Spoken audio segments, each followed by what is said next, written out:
আসসালামু আলাইকুম প্রিয় দর্শক, আজকে সকাল থেকেই সোশ্যাল মিডিয়ার মাধ্যমে বেশ কয়েকটা ভিডিও আমার চোখে পড়ছিল এবং সেই ভিডিওর সঙ্গে কিছু কমেন্ট।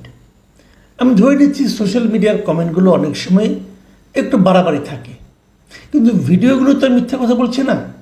তো দেখলাম ওই ভিডিওগুলোতে মার্কিন বিমান বাহিনীর একটা এয়ারপ্লেন, একাধিক এয়ারপ্লেন, এবং তার সঙ্গে একটা ভিডিও দেখলাম ওখানে একজন লোক চট্টগ্রাম এয়ারপোর্ট থেকে দুবাই যাচ্ছে। উনি বলছিলেন যে আমি দুবাই যাচ্ছি, আমি এয়ারপোর্টে ইউএস এয়ারফোর্সের এইগুলো বিমানগুলো দেখছি, এবং লোকগুলি নামছে এবং এয়ারপোর্টে তারা তাদের মালামাল নিয়ে যাচ্ছে, হোটেলে উঠছে।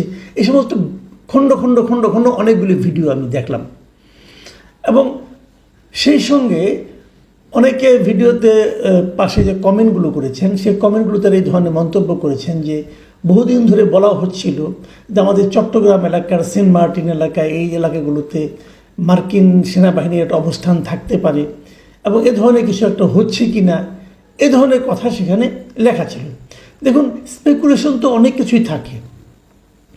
শেখ হাসিনা যখন ক্ষমতায় ছিলেন তখন উনি বারবার কিন্তু বলছিলেন যে সেন্ট মার্টিন তাদেরকে দিয়ে দেওয়ার কথা বলা হচ্ছিল। এবং তারপর সেন্ট মার্টিনে যখন আমাদের এই নতুন সরকার, অন্তর্বর্তীকালীন সরকার এসে সেন্ট মার্টিনে মানুষের অবাধ যাতায়াতকে সীমাবদ্ধ করে দিল, নিষিদ্ধ করে দিল, তখন কিন্তু সেই স্পেকুলেশনগুলো আবার প্রাণ পেল। এরকমই হয়, হয়তো কিছুই না, হয়তো পরিবেশের জন্য করা হয়েছে, আমি ঠিক জানি না কেন করা হয়েছে। এত বছর তাহলে পরিবেশ নষ্ট হচ্ছিল বোধ হয়, রিজওয়ানা হাসান এসে পরিবেশকে উদ্ধারের জন্য লেগে গেলেন। ওখানকার মানুষের জীবনযাপন কেমন হলো, তাদের কষ্ট বাড়লো কি কমলো, এগুলো নিয়ে কোনো আলোচনা কিন্তু নাই। ওখানকার শ্যাওলা রক্ষা করতে হবে, ওখানকার শামুক ঝিনুক রক্ষা করতে হবে, এগুলো নিয়ে খুবই পীড়াপিড়ি শুরু হলো আর কি, মাতামাতি শুরু হলো, সবাই বাহবা টাহবা দেওয়া শুরু করলো। যাক, এগুলো হতে থাকলো। কিন্তু মানুষ কিন্তু এর সঙ্গে মিলিয়ে আগের যে স্পেকুলেশন অথবা আগের প্রধানমন্ত্রীর যে বক্তব্য, সেগুলোর সঙ্গে কিন্তু মিলিয়ে নানা ধরনের কথা কিন্তু তারা বলা শুরু করলো। এবং এই যে বলা বলি, এটাকে কেউ কিন্তু ক্লিয়ার করলো না। এবং তার মধ্যে মাঝখানে আবার শুনলাম আমাদের এক নিরাপত্তা উপদেষ্টা ছিলেন, আছেন এখন, উনি খুব পাওয়ারফুল লোক, উনি আবার মানবিক করিডোর দেওয়ার কথা বললেন, সেটা নিয়েও নানা আলোচনা হলো। আমরা বারবার দেখছি যে বিষয়গুলো নিয়ে সবচেয়ে বেশি আলোচনা হচ্ছে, সেদিকেই যেন, যেগুলো নিয়ে সবচেয়ে বেশি সন্দেহ আসছে, সেগুলোই যেন এই সরকারের সবচেয়ে আগ্রহের ব্যাপার। মানবিক করিডোর দেওয়া, অথবা আমাদের পোর্ট লিজ দেওয়া, যে পোর্ট এখন রেকর্ড সংখ্যক আয় করছে, রেকর্ড পরিমাণে আয় করছে আমাদের পোর্টগুলো এখন নৌবাহিনী হাতে পড়ার দায়িত্ব দেওয়ার পর। তারপর সেটা কিন্তু আলটিমেটলি নৌবাহিনীর কাছে থাকবে না, বিদেশে একটা কোম্পানির কাছে সেটা লিজ দেওয়া হবে। এই লিজ কিভাবে দেওয়া হলো? এটা কি কোনো টেন্ডারের মাধ্যমে হয়েছে? এটা কি আন্তর্জাতিক কোনো প্রতিযোগিতার মাধ্যমে হয়েছে?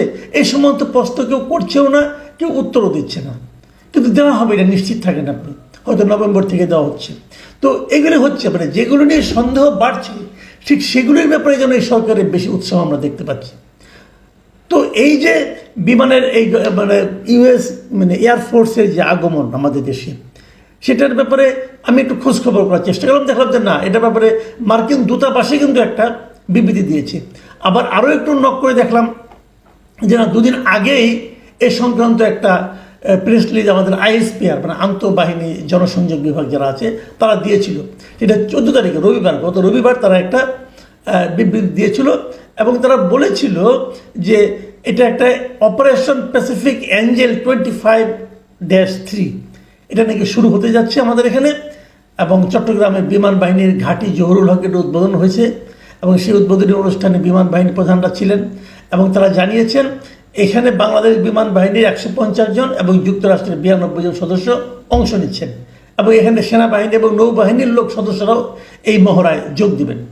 আইএসপিআর থেকে তখন জানানো হয়েছিল এই মহড়া দুই দেশের বিমান বাহিনীর পেশাগত দক্ষতা বৃদ্ধি করবে, অভিজ্ঞতা বিনিময়, আন্তঃকার্যক্ষমতা জোরদার, এরকম অনেক কিছু তারা করবে। আমাদের অনেক লাভ হবে আর কি। তো আমাদের লাভ এতদিন দরকার পড়ে নাই, হঠাৎ করে এই সরকারের আমলে এসে দরকার পড়ছে কেন সেটা জানি না, আমরা বলতে পারবো না। তো লাভ যদি হয় ভালো, হঠাৎ করে আমরা লাভের মুখ দেখা শুরু করেছি যুক্তরাষ্ট্রের কাছ থেকে, তাও এবং সেই লাভ দেওয়ার জন্য তাদের বিমান বাহিনীর লোক উড়ে এসে আমাদের এখানে চলে এলেন। যাক, ভালো, এগুলি আমরা কোনো খারাপ কিছু বলবো না।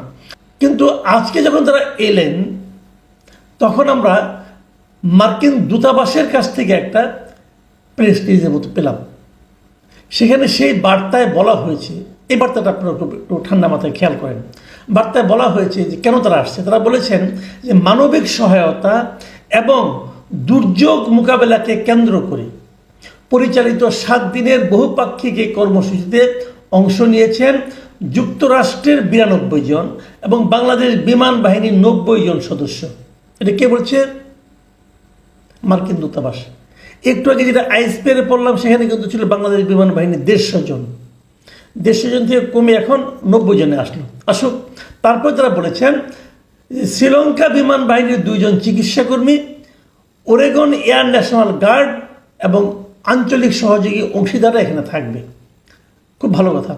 মার্কিন দূতাবাস আরও কি বলছে এটাও একটু মন দিয়ে শুনেন। তারা বলেছেন যে প্যাসিফিক অ্যাঞ্জেল 25 যুক্তরাষ্ট্র ও বাংলাদেশের চলমান প্রতিরক্ষা সহযোগিতা এবং মানবিক প্রস্তুতির অঙ্গীকারকে সুস্পষ্টভাবে প্রতিফলিত করে, যা ভবিষ্যৎ সংকটে দ্রুত ও কার্যকর প্রতিক্রিয়া জানানোর সক্ষমতা জোরদার করবে। খেয়াল করবেন, তার মানে আমাদের মধ্যে চলমান কি আছে? প্রতিরক্ষা সহযোগিতা। আমাদের সঙ্গে যুক্তরাষ্ট্রের প্রতিরক্ষা সহযোগিতাটা কি ভাই?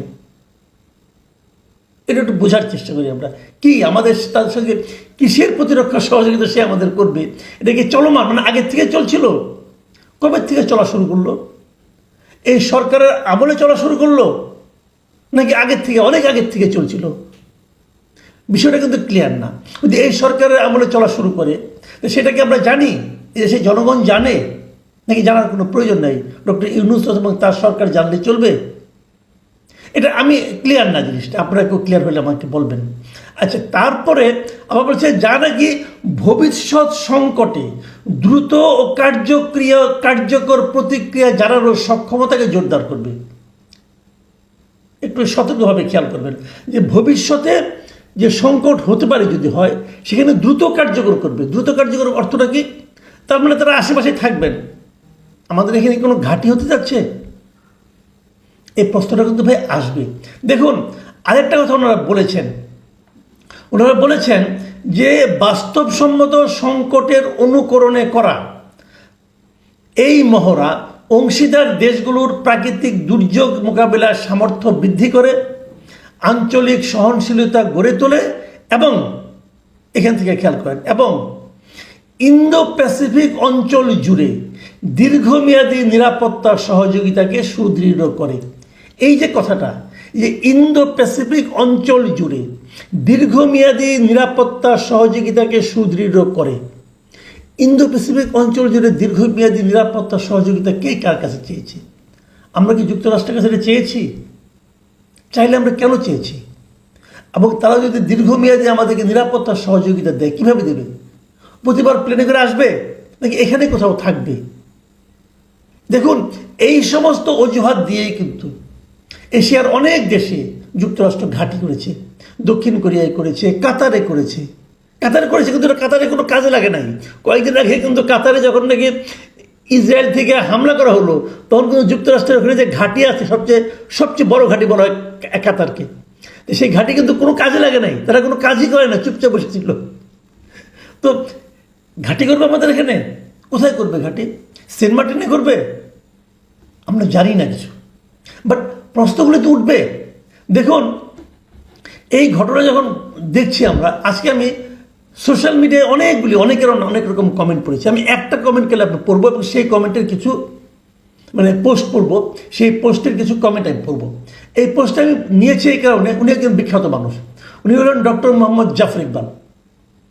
এই ভদ্রলোককে আমি পার্সোনালি, ব্যক্তিগত জীবনে খুবই পছন্দ করি। এতে হয়তো আমার প্রতি অনেকে আবার ক্ষিপ্ত হয়ে যাবেন, হতে পারেন ভাই, কিছু যায় আসে না আমার। আমি যেটা করি সেটাই বললাম। আমি ওনাকে ব্যক্তিগতভাবে পছন্দ করি। উনি একটা পোস্ট দিয়েছেন, স্ট্যাটাস দিয়েছেন। উনি লিখেছেন, সেন্ট মার্টিনে মার্কিন রণতরী, মার্কিন ঘাঁটি প্রস্তুত হচ্ছে, এখন সার্বভৌমত্ব কোথায় গেল? এটা হলো ডক্টর মোহাম্মদ জাফর ইকবালের একটা পোস্ট। এই পোস্টটা আমি যখন নিয়েছি, ওই পোস্টটা দেওয়ার 6 ঘন্টা পরে এটা আমি ওখান থেকে কপি করেছি। এই 6 ঘন্টার মধ্যে এখানে 16,000 লোক রিয়েক্ট করেছে এর মধ্যে সবই হয় লাইক অথবা তারা মানে আপনার উদ্বেগ প্রকাশ করেছে। আর সেখানে 1700 কমেন্ট পড়েছে, 2100 শেয়ার হয়েছে এই পোস্টার। এবং এই পোস্টের পরে আমি এখানে দেখতে পাচ্ছি কয়েকজন কমেন্ট করেছেন। আমি দুটা কমেন্টকে বলবো, আপনার তিনটা কমেন্ট আপনাদের পড়ে শোনাবো। একটা কমেন্ট লিখেছেন মিস্টার নাসির উদ্দিন বিডি, তিনি লিখেছেন আমেরিকার ওয়ার্ক পারমিট ভিসা চালু হবে, তাদের যেহেতু ঘাঁটি প্রস্তুতি নিচ্ছে আমরা আমেরিকা হয়ে গেছি। একটু ফান করা কিন্তু কমেন্টটা কিন্তু ইন্টারেস্টিং। আরেকটা কমেন্ট করেছেন ফারজানা আফরোজ, তিনি লিখেছেন সকাল থেকে এই নিউজ ভিডিও বারবার আসছে, তার আর মনে হচ্ছে আমরা আবার পরাধীন হতে যাচ্ছি। আমি আরেকটা কমেন্ট পড়ব, আরও দুটো কমেন্ট।